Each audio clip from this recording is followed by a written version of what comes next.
Hello, and welcome to episode number 22 of Eye-Opening Moments, where you'll hear stories of adversity, encounters, and perspectives.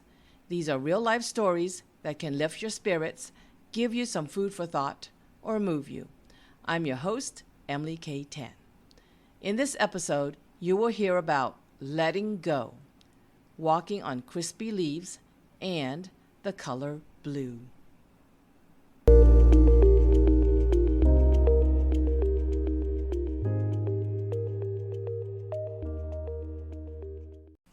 A moment of adversity called letting go. It took 2 years of contemplation. Just the process of frequently thinking about it was distressing. I had a stable and secure job. I loved what I did and was successful at it. So why would I want to quit? Why would I want to throw away a wonderful career? I asked these kinds of questions to myself repeatedly. I enjoyed what I did, but a part of me wanted to let it all go. Another part of me also said that the future of my career was predictable. I was never bored with the job, as unexpected things always came up, and the children's behavior always brought surprises. I would always have a new group of students every year. I loved that there was always a beginning and an ending to things. Though there would constantly be challenges, they were manageable. So the nagging questions remained. Why would I want to give up a job that I was never bored with?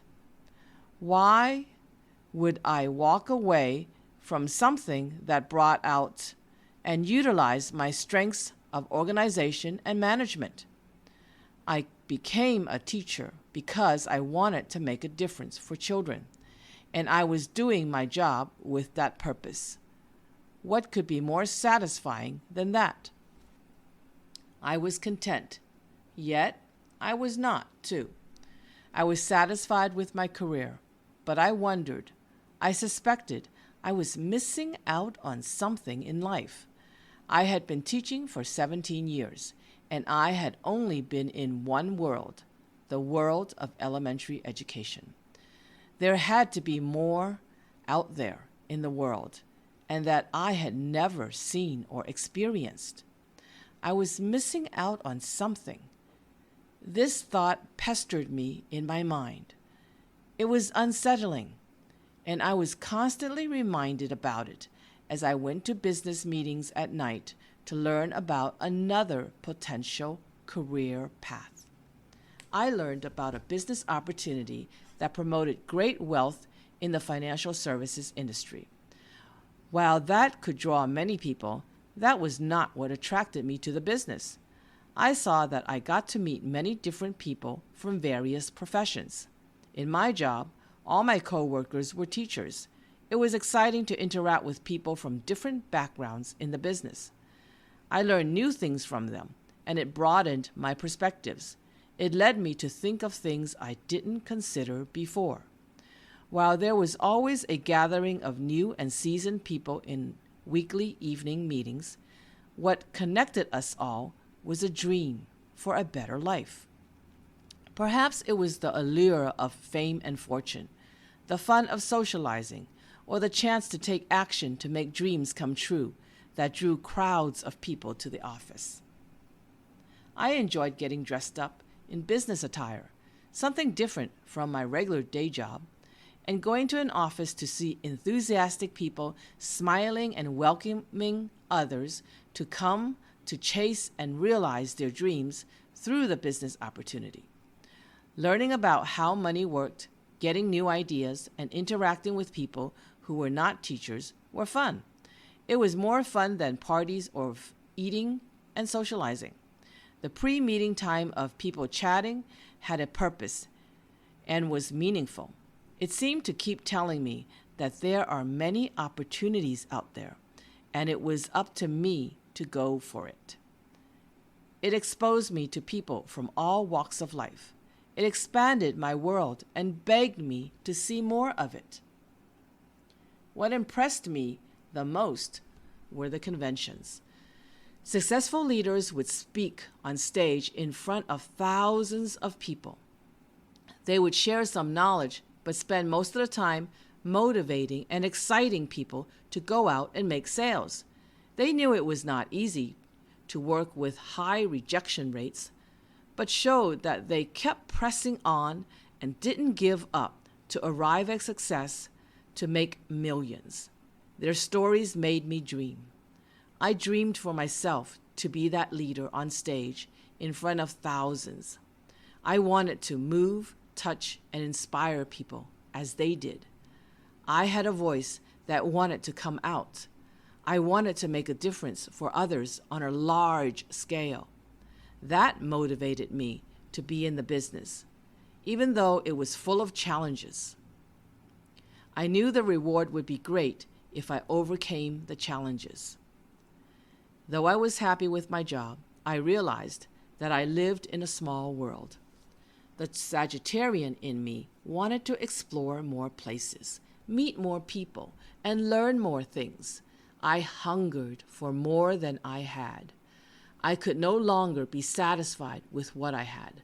I suppose that was why the voice in my head kept asking me if I would jump out into the business world. I knew it would be out of my comfort zone, and I wasn't sure I wanted to jump into it. It would be uncomfortable, and it would be the unknown. The question marks only made the imagination go wild. What if I jumped out and fell on my face? What if I failed? What if I lost the money? Would I create problems that I never had or didn't need to have? The struggle to decide annoyed me immensely because I was usually a decisive person. Finally, one day, I walked to visit a neighbor friend who lived right in front of my house. She was a stay-at-home mom and was often home. I sat down at a small white table to chat with her, as we always did. Her son was in a crib nearby and quietly stood there, not interrupting us. I shared with Abby that I was still struggling to decide what to do about the business opportunity. Should I quit my job or not? So far, I didn't, and I didn't spend much time on the business. If I spent more time selling, I wondered if I would have more success or make more money. Since I didn't spend much time in the company, other than learning about it, going to the meetings, and engaging in an occasional interaction to drum up some business, I knew I had to do something drastic to produce different results. Somewhere in the middle of our conversation, Abby said, "If you don't do it, you will always wonder." After 2 years of contemplation and torturing myself, that one sentence led me to come to an immediate decision. So, for better or worse, I had to know. Whether it be success or failure, I had to know. I needed to know. Not knowing would be more torture than failure. So I decided to quit my safe and secure job to go into business full time. It would be a very insecure and unpredictable job. Still, the possibility of making a difference for thousands and making some money along the way was far more enticing than making a difference for 20 to 30 students a year. After all, there is a much bigger world out there to conquer. Just like that, I resigned from a career I loved to embark on a scary but exciting new adventure. I made $0 the first year. I barely got by the next few years. In year 5, I finally made some money, and then the company went out of business. It was a long roller coaster ride, where going up seemed so long. It was full of struggle to try to make ends meet. But in year 5, I got to the top of the ride when I made $10,000 from 2 hours of work, but many hours recruiting a business partner and customer to make that sale. It happened a couple more times, and it was beyond belief for me. After 4 years of endless efforts with little results, I finally made a 5-digit income for a couple of months. The money earned in 5 years was never in the millions or even a 6-digit income annually. Was it worth it? Maybe not money-wise, but the value I got from it was worth it. The thrill from receiving that first $10,000 paycheck for making one sale was beyond belief. It was only about 2 hours of work to get that amount of money. I didn't even make that much for a whole month working at my regular full-time job. The euphoric moment of happiness was all worth it. Most precious was finally earning the right to be on stage to give a speech because I was one of the top 10 earners one year. That dream of being on stage to give a speech in front of thousands to inspire others finally came true. It took 5 painfully long years, but it was well worth it. I brought home 2 trophies. Never in my life did I experience tears of joy, cold shivers in my body, hot sensations in my face, and tingling vibes along with surrealism, all simultaneously felt in a few moments.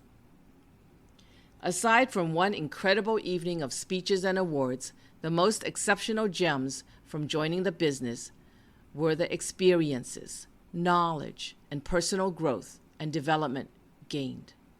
The benefits would prove to be invaluable and long-lasting life skills. The adventures would also leave unforgettable memories.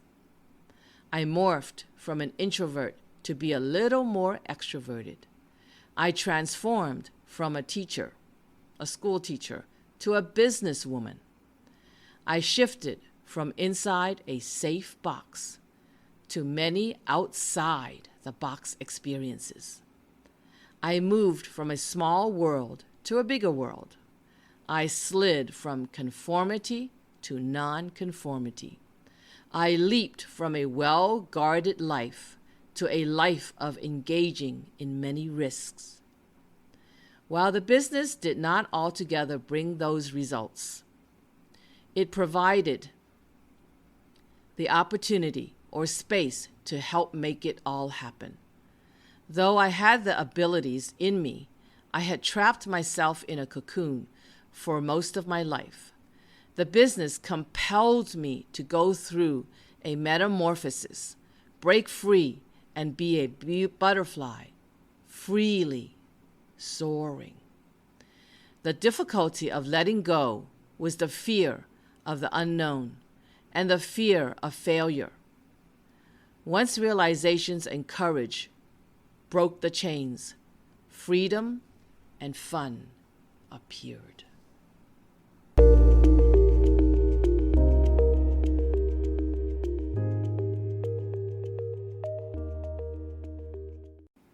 A moment of an encounter called walking on crispy leaves. I hear walking on crispy leaves and I think of fall because autumn is my favorite season. After decades since I first read an essay about autumn, I still recall reading it in elementary school. In this poetic essay, the fall leaves were blowing off the trees and blowing in the wind. The leaves were like dancers, dancing and swaying near the ground with red, yellow, orange, and brown dresses. The cool breeze was so soothing as one watched the dancing leaves perform their dance of joy for autumn's arrival. The beautiful leaves of fall also remind me of when I was in college and walking through a forest of fall leaves in Connecticut. A guy had invited me to go to the mall. I said it was too far to walk there. He said he found a shortcut, and it would only be 30 minutes of walking. He insisted on going, and I was reluctant to go. I didn't care to shop, and I didn't want to walk a long way with him, as I didn't like him, at least not in a romantic way. but I suspected he did. Who could have known that this walk through the woods would be a memorable and romantic image left in the recesses of my memory bank?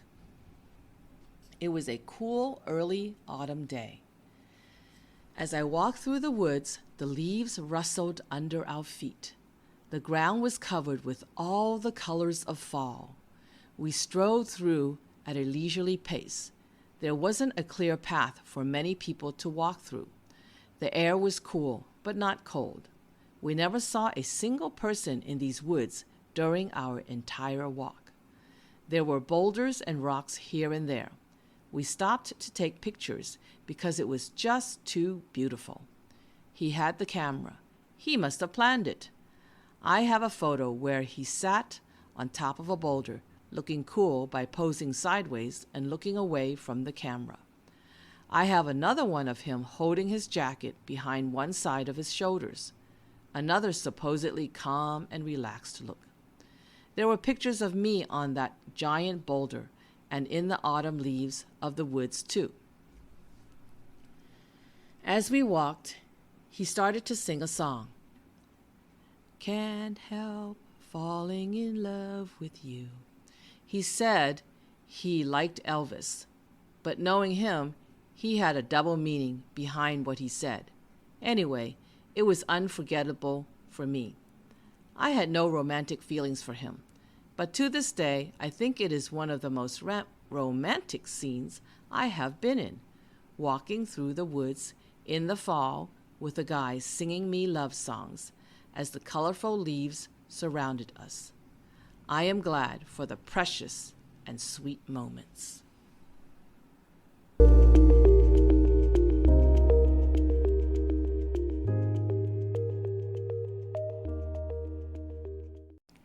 A moment of a perspective called the color blue.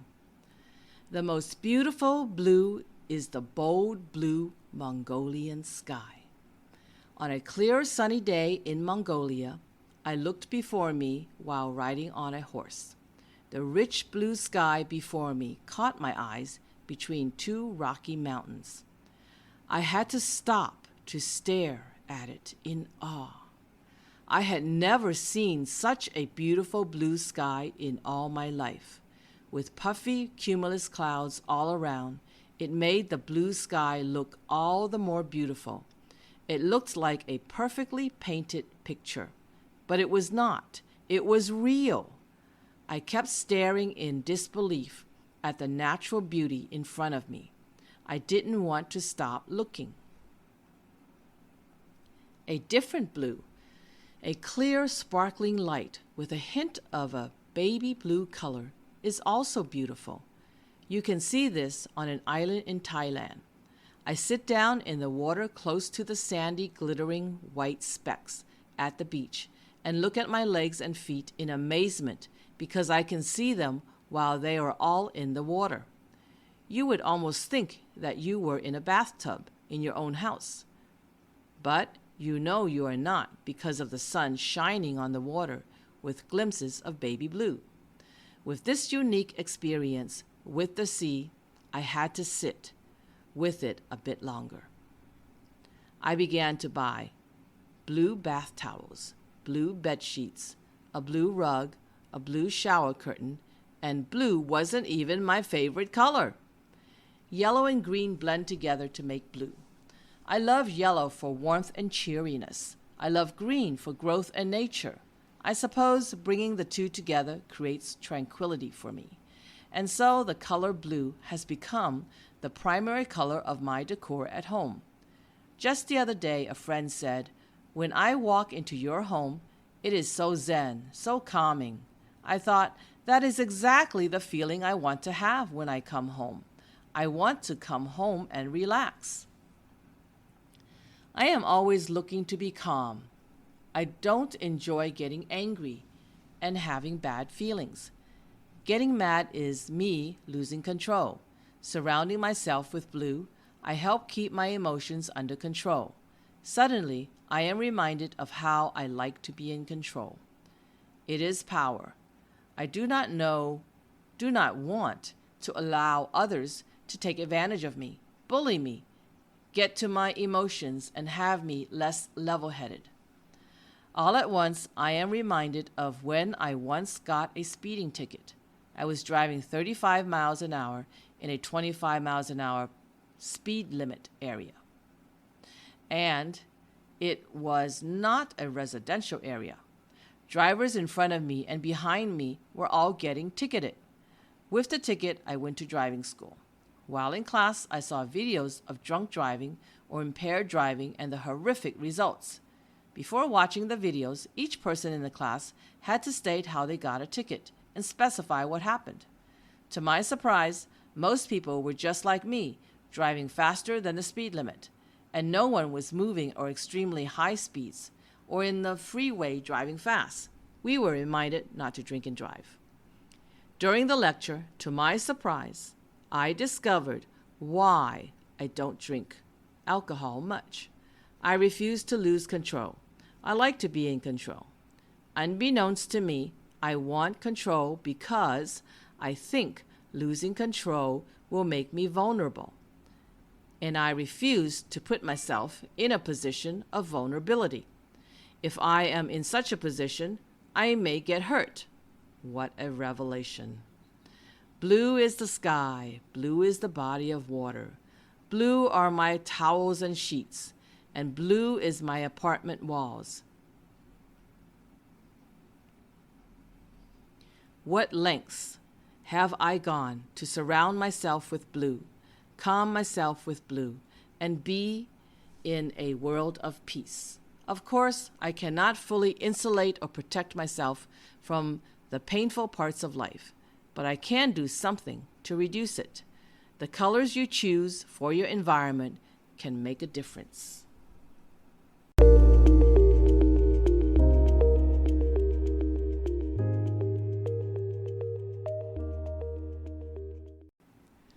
Though I had a safe, secure, and satisfying career, I hungered for an adventure to see and experience more in the world, and I found it in a business opportunity.